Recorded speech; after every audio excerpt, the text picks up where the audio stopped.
Welcome to Regenerative Nutrition Part 2. By the way, as we go through this and questions and thoughts come up, I certainly invite you to write me personally, but I want you to know that I'm very excited that you've signed on for the ride. So without further ado, let's get started. Since we're talking about natural food nutrition, let's talk about what we mean when we use the much abused term natural. The world outside our human-created vinyl, metallic, nylon, blacktop world is the natural world, a fountain of life where all things animate and inanimate are intricately interwoven in a network of relationships that is subtle, vast, and interdependent. These relationships extend out into the solar system as the sun and moon play an intense, dynamic, and fundamental role in maintaining both life and balance on Earth. Climate itself is subject to the influence of variances in radiation from bodies even outside the solar system, as well as cosmic events like exploding stars. All of the natural world, from the currents of water and air to plants, insects, and the animal kingdoms, function as a dynamically interactive system in which every part is nourished and provides nourishment. The human capacity to cultivate nature is akin to a guitarist playing upon the strings of their instrument to create beautiful music. The guitar is beautiful in itself, but its potential really comes alive in the hands of a skilled musician. So it is with the relationship of man and nature.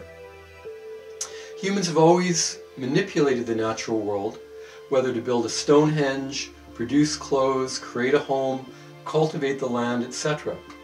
In reality, every food we eat has been developed by humans from its original form, through breeding and careful selection into the forms we know today. Ancient corn, for instance, was the direct outcome of centuries of crossbreeding of certain grass species in Mexico over 4,500 years ago, spreading north and south to become a centerpiece of the diet for millions of humans and animals in the Americas and eventually the world. So human manipulation of the environment can be enormously productive without negatively impacting the natural world. Rather, it can be a marvel of cooperative evolution. A human being is part of the whole, called by us the universe, a part limited in time and space. He experiences himself, his thoughts and feelings, as something separated from the rest, a kind of optical delusion of consciousness. This delusion is a kind of prison for us, restricting us to our personal desires and to affection for a few persons nearest to us.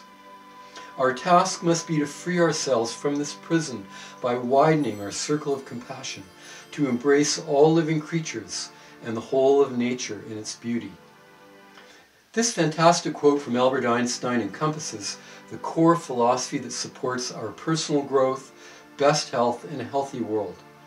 It's very important to discard the notion that we are above nature or somehow separate from it. It is a relationship that must be respected with the utmost care and humility. As the most sophisticated creatures on Earth, we ought to be nature's stewards.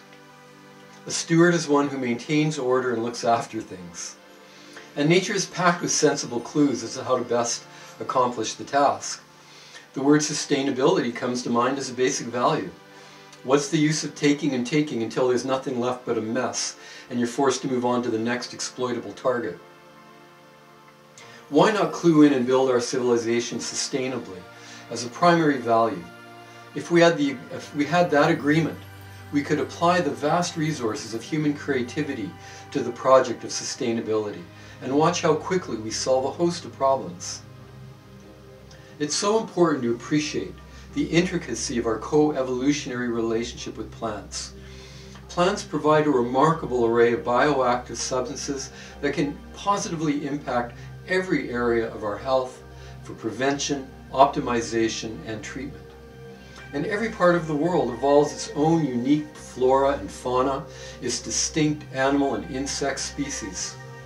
Plants and people have co-evolved in all manner of ways in every environmental niche and for hundreds of thousands of years, in some cases millions of years.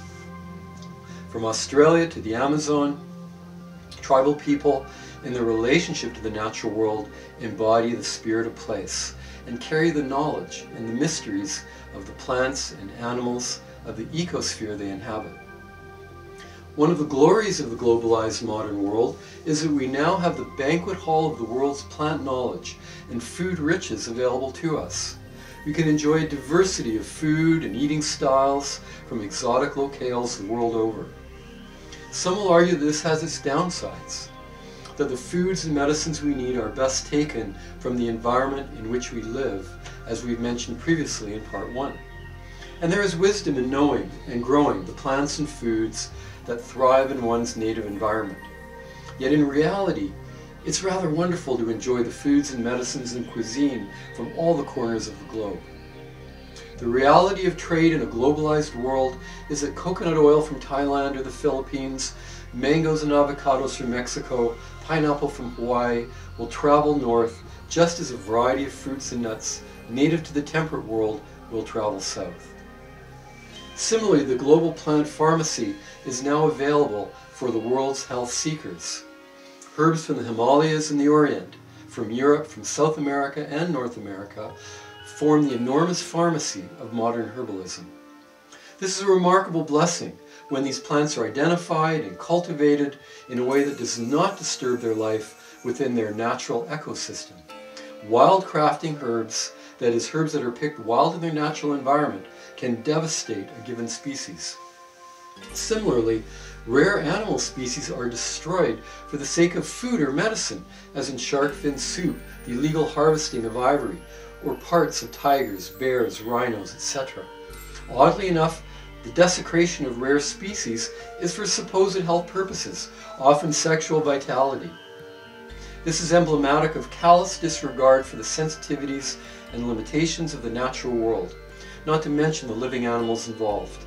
The destructive abuse of nature can never bring health. It's no accident that plants were identified since the beginning of time as both our primary food source and the necessary foundation of medicine. In the Bible we have, "And God said, Behold, I have given you every herb yielding seed which is upon the face of all the earth, and every tree in which is the fruit of a tree yielding seed. To you it shall be for food." This biblical passage elegantly expresses the fact that the world of plants provides amply for us. Similarly, Hippocrates' adage, "Let food be your medicine, and medicine be your food," takes us to the next step, where we understand that from plant foods to plant medicines is a continuum of function where all our food plants are to a degree medicinal, and medicinal plants are in essence a special kind of nourishment. Food plants provide core nutrients and an array of bioactive factors that have wide-ranging benefits. Both food plants and medicinal plants have a general influence on the body as a whole, yet medicinal plants also provide potent bioactive substances that tend to favor one tissue or organ system. Today we've gone far from this ideal, and children particularly are the happy victims. The emergence of fast so-called food culture, which is to say the introduction of cheap, mass-produced, highly processed liquid and solid calorie delivery systems, has also had significant impacts on human health, as suggested by the increase in obesity and diabetes in both children and adults over the last 30 years. For most North Americans, our relationship to food has been distorted by a vast interlock of economic and political interests that include petrochemical and chemical companies, seed and food conglomerates, the farming industry, the fast food industry, armies of lobbyists, politicians, etc. From the pesticide and herbicide-soaked potato farm to industrial animal husbandry, to the uncertainty of genetically modified food, and the megatons of weed-killing chemicals that go with them, the fast, so-called food restaurant is a seductive endpoint of a vast industrial monolith. I'm reminded of the movie Super Size Me, in which the filmmaker Morgan Spurlock eats nothing but fast food for a month. Surprise, surprise, he experiences rapid weight gain, lethargy, depression, headaches, liver breakdown, etc. Human beings have one great privilege over virtually any other species on Earth, and that's the capacity to choose. Whereas most species are led entirely or almost entirely by instinct, we as human beings, all things being equal, can always make better choices. Of course, we're also creatures of instinct, and in fact our instincts are not just basic, as for example the mating instinct, but we each have definite instinctive ways of thinking and reacting to the world that guides our choices. Generally, on this path of renewal and regeneration, we'll have to question and often discard many of our culturally conditioned habits, instincts and beliefs as we gradually learn to make more conscious, self-directed choices in our best interest, the best interest of our children and society as a whole. One of the themes I've been presenting so far is the importance of taking a much greater share of personal responsibility for our choices.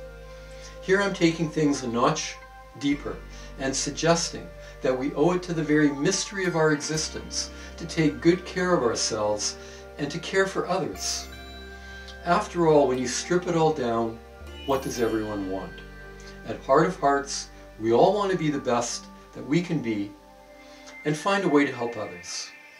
So yes, we ennoble the mystery of our improbable existence and the unique potential that each of us embodies as humans by caring for ourselves and others as a matter of principle. After all, can you imagine the infinitesimal probability that you exist at all, let alone as a human being? You could have been a mosquito or a rose or a bird, but amazingly enough, you were born human and all that entails. Folks, let's not take it for granted. The Dalai Lama writes in his book, An Open Heart, human life is often referred to in Buddhist texts as extraordinary and precious. Of course, that's less a matter of ancient wisdom and more self-evident truth, but perhaps we don't stop and appreciate this enough in our lives. Busy as we are with life's details, careening around in an incessant state of reaction to one stimulus or another, like a human pinball. I hope that you're able to take the time to consider the wonder of our human existence. People waste so much time feeling not enough or not good enough, struggling with the most basic ego and identity concerns. How powerful if we could sometimes put aside the layers of self-doubt, struggle, and uncertainty, and awaken to the innate beauty, preciousness, and remarkable potential that exists within us and each and every existence in this world. Finding voice for our creative essence is a project worth pursuing. Think of a barren, dry piece of land that one day, through care and cultivation, has a beautiful home and a garden of trees, flowers, vegetables, and fruits, a veritable bastion of life force and natural abundance. We too can be that garden of abundance if we wish it. We are first stewards of ourselves, just as we are stewards of the earth. If we can cultivate this understanding and the attitudes and behaviors that naturally arise as a result, we will experience richness that enriches the lives of others and also brings us to a much deeper and harmonious condition of body and mind. So what then is health? A highly influential Greek homeopath, George Patolkas, offered the definition of health as freedom, mentally, emotionally, and physically. Freedom mentally, he defined as clarity, coherence, and creativity. Emotional health is the ability to feel a range of emotion without being fixated on any given emotion or unable to connect with the richness of our emotional nature. Physical health is freedom from limiting physical discomforts. There is much more to this, as with there being kind of hierarchy of physical, emotional, and mental states. However, this will be discussed in our homeopathy presentation. The foundation of our health is the state of health of our parents at conception, extending back for many generations. Health patterns that run in families will indicate tendencies towards certain types of issues. Of course, the mother's food and lifestyle choices and her emotional well-being throughout the pregnancy also play a very significant role. Symptoms, which are the spokes on the circles, are of course mental, emotional, and physical, and represent the body's attempt to maintain balance in the tension between the forces of the environment, whether those forces are physical or emotional, and our genetic inheritance. We are always expressing symptoms on all three levels: physical, emotional, and mental. And there is generally a detectable relationship between these patterns, which taken together represents our state. I'm emphasizing this again because culturally we've been so conditioned to focus on our main health complaint, when our main complaint is only the most evident factor among the many specific factors that, when seen in their connectedness, represent the totality of our state. When we discuss nutrition, what we are really discussing are the foundations of how shall we live in a manner that is righteous and effective. I'd like to take our discussion of principles and review a few of the principles of better health and healthy living that I describe in my booklet. If we're unconscious in key areas of our life, such as diet, it is likely that we don't apply much awareness in most or all areas of our life. So I'm advancing several fundamental concepts in order to enhance our appreciation of the link between diet and nutrition and our lives as a whole. When we step back from our immediate ego concerns, when we are centered and clear, we will discover within ourselves basic values that are simply operating truisms of the heart. We already spoke about the principle of self-care, so let's go on and discover the 4 further principles that cultivate the ground of emotional and mental wellness. The first concept is embodied in the Sanskrit word dharma. A few of the terms we're going to use over the next few slides are Sanskrit terms drawn from the world of yoga. Sanskrit, the ancient language of India, is wonderful in its capacity to convey quite potent ideas within a single word. Dharma is a wonderful word to be familiar with. It's quite irregardless of your particular religious faith. The Sanskrit word dharma refers to the innate morality of life that we can discover when we go deeply into our own heart and awaken to the higher values to guide our journey of life. Dharma could be defined as intention and action taken in alignment with one's deepest sense of what is true. I would submit, though, that it is not just what is true in our hearts. Dharma really refers to the natural morality of life, where all things are connected, love is the first principle, and we're honoring, as it is said by the Native Americans, all my relations. Dharma, or righteousness, is innate in the pattern of life itself. Every week we see new videos about animals showing compassion or protective instincts toward their own and other species. Are these not rudimentary expressions of love? So when we say that love as an attribute of consciousness seems to be inherent in the structure of life, not just a human quality, we're simply observing how these emotions emerge more and more evidently the higher you go on the ladder of life forms. All that is right and good in the precepts of every great tradition are right there in our own heart. And if they are ever to be brought forward as guiding principles in our lives, they have to be realized there, rather than being simply imposed as rules and regulations. Viveka is another term from ancient Indian philosophy. Viveka, or discernment, refers to the invaluable quality of looking at circumstances or information and applying a discerning awareness. It is how we apply the principle of Dharma or higher values in the field of life. If Dharma refers to the inner principles of the heart that we would wish to live by, then when we apply those principles in actual life situations or in making life choices, we have to apply Viveka, or discernment. Is this right for me? Is this right for the other? Does this have the ring of truth? Does this advance Dharma or higher principle? So with discernment, we try to separate out our feelings and just see things as they are. When we step a little out of the way, we're much more able to receive a broader spectrum of information. This leads to better insight, that is to say, a greater ability to see into things. So discernment advances our overall understanding by taking ourselves, our ego, our emotions, our opinions, our desires, a little out of the situation, applying common sense, a sprinkling of intuition, and an open-minded spirit of inquiry. All these help. The whole adventure through different dietary philosophies that I described in part 1 was all about discernment. Discerning what was right for me in the realm of natural health information. In the realm of diet and health information, it's so important to apply discernment and perhaps an investigative spirit. As health authorities, both orthodox and alternative, make many bold assertions that may not, in fact, be wholly correct or necessarily right for you.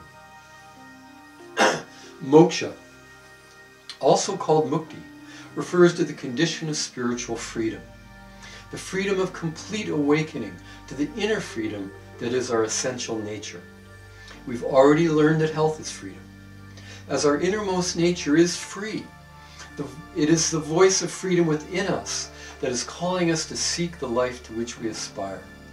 Like Dharma, freedom exists in the heart and is part of our essential nature. Nelson Mandela and so many others have demonstrated that freedom is a state of being. It is a struggle and an act of bravery to become free from the prejudices we were brought up with, or have acquired along the way, or to which we have been subjected by family, religion, or society. Let's say you live in Detroit. You're 250 pounds and never bought a vegetable in your life. Maybe you saw the movie Fat, Sick, and Nearly Dead. By the way, you can watch it free on the website of that name. You saw one of the main characters completely transform his life, and you want to transform your life. In a word, you are seeking freedom. Freedom from the food prejudices that you were brought up with or acquired by choice. Freedom from the fears that keep you trapped by those choices. Freedom from the health issues that limit your choices. We're always seeking freedom in one direction or another. Greater health freedom, greater financial freedom, greater emotional freedom, creative freedom, time freedom, perhaps spiritual freedom as well, whatever that may mean to you. So we're on a journey of freedom, and the whole point of this presentation is really to support you towards greater freedom so that you have a greater opportunity to live your life more or less as you would want to. Finally, I'd like to mention the principle of balance and borrow from an Oriental symbol, the symbol of yin and yang. As I've said in so many ways, diet is really just one of the foundations of good health. Regenerative nutrition is about making sure the temple of the body is well nourished so that you can put the lion's share of your attention on the emotional, intellectual, spiritual, financial, and social aspects of life.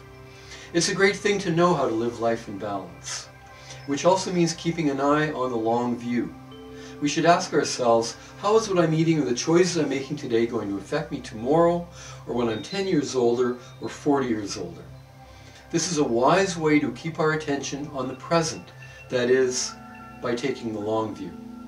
Attention to diet need not be an obsession or eating outside one's healthy norm a cause for guilt. It is all about the balance. A balanced life is certainly a happier and healthier one. They say an ounce of prevention is worth a pound of cure. This is really the arena of self-care, which is one of the 5 principles enumerated and discussed in my booklet, 5 Principles for Better Health and Healthy Living. These images convey some of the various facets of self-care that are important to keeping life in balance. Learning how to lose the bonds of stress, of worry, of the day-to-day grind is a critical aspect of health, right down to the basics of nutrient absorption. In other words, to absorb well, there has to be a degree of calm. Get a massage once in a while, if not regularly. Experience getting out in nature on a regular basis, preferably somewhere that gives you a big sky and far vistas. It may be a local beach, a park, a mountain hike. This is so important to inner peace and best health. It's so easy to forget as we boom around in our vinylized, metallicized box from one artificial environment to another that we're part of the earth. Of course, exercise is so popular nowadays, and for good reason. Our bodies are made to move, and there is just an enormous amount of evidence that regular exercise confers a wide range of critical health benefits at every age. Vibrant relationships. This is such an interesting topic, and perhaps one that we'll save for a future presentation. Relationships are one of the most dynamic mirrors into which we can look and see ourselves. It is well known that healthy relationships can be an important factor in health and longevity. We've come to the end of part 2, which has been intended to deepen our appreciation of the relationship between ourselves and the natural world, and to better appreciate the various principles of healthy thinking and healthy living. I hope you found this presentation thought-provoking and even inspiring, as it has been intended to be. In the next section, we're going to look at the forces that affect our health and healthy aging, have a brief discussion of the biochemical nature of physical energy, and begin our discussion of the particular classes of natural foods. Again, I'd like to remind you that through our website you can choose to purchase products on your own. Please take the time to look around some of the product-related websites, and if you have any questions regarding making the choices that are best for you, you're welcome to set up a time to consult with me. Also, I invite you to share your thoughts on what you've learned in this module. We'll see you in part 3.